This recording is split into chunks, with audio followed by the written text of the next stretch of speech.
I remember when my life was quiet. I was a content creator, much like any other, documenting the mundane beauty of the world. My channel was a collection of sunsets, street musicians, and the occasional cooking fail. It was simple and I was happy. But then I received a package. No return address, just a sturdy cardboard box, with my name written in thick black marker. Inside there was a single old-fashioned music box.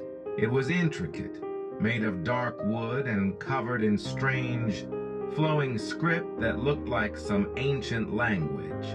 I'd never seen anything like it.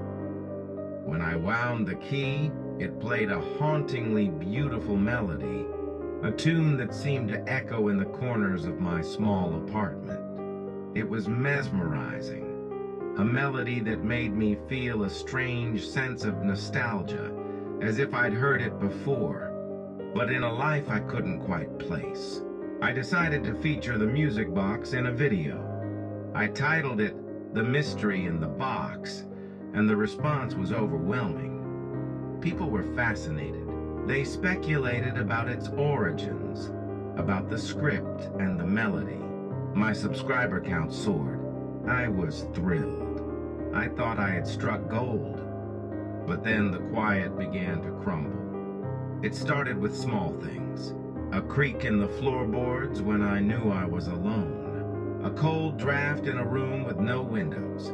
A whisper just on the edge of my hearing that vanished when I turned my head. At first I dismissed it as my imagination. I was working too hard, drinking too much coffee, not sleeping enough. The stress of my new popularity, I told myself, was getting to me. But the whispers grew louder.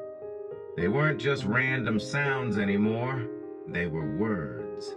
Words in that same strange, flowing script that covered the music box.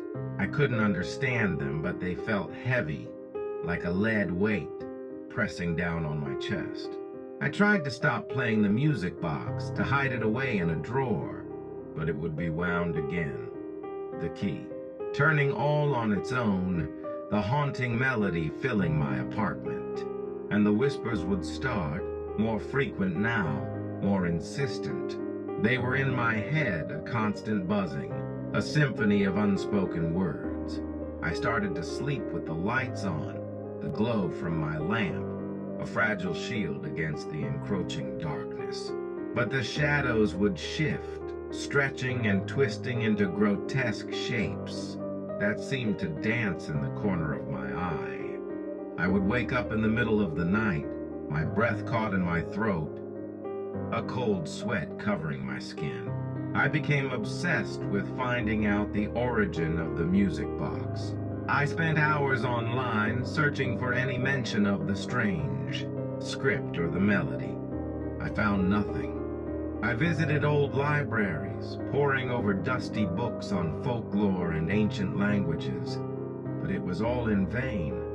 My channel was no longer a place of mundane beauty.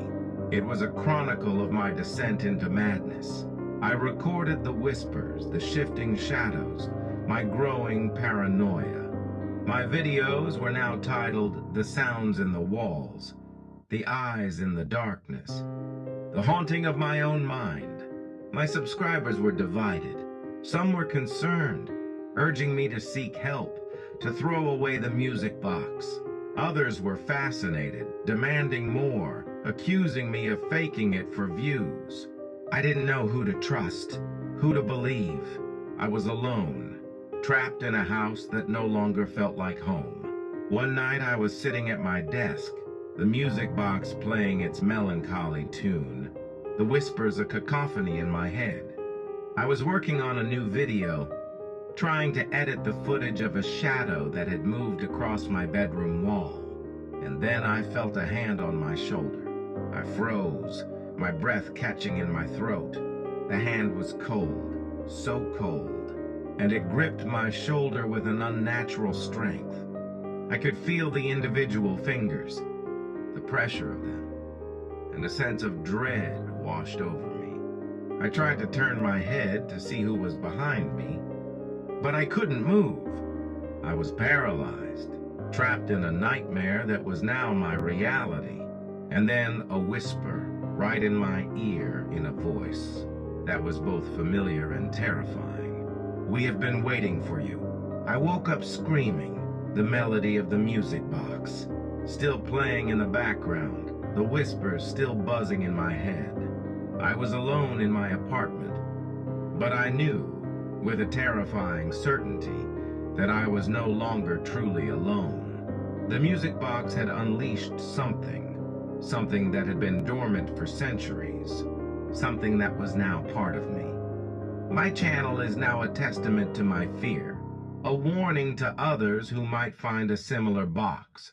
The videos are no longer about the beauty of the world. They are about the horror of the mind, the darkness that lurks within us all. I am still here, trapped in this house, with the whispers and the shadows and the hand on my shoulder, and the melody of the music box plays on, a constant reminder of the day. My quiet life came to an end. If you find a similar box, do not open it.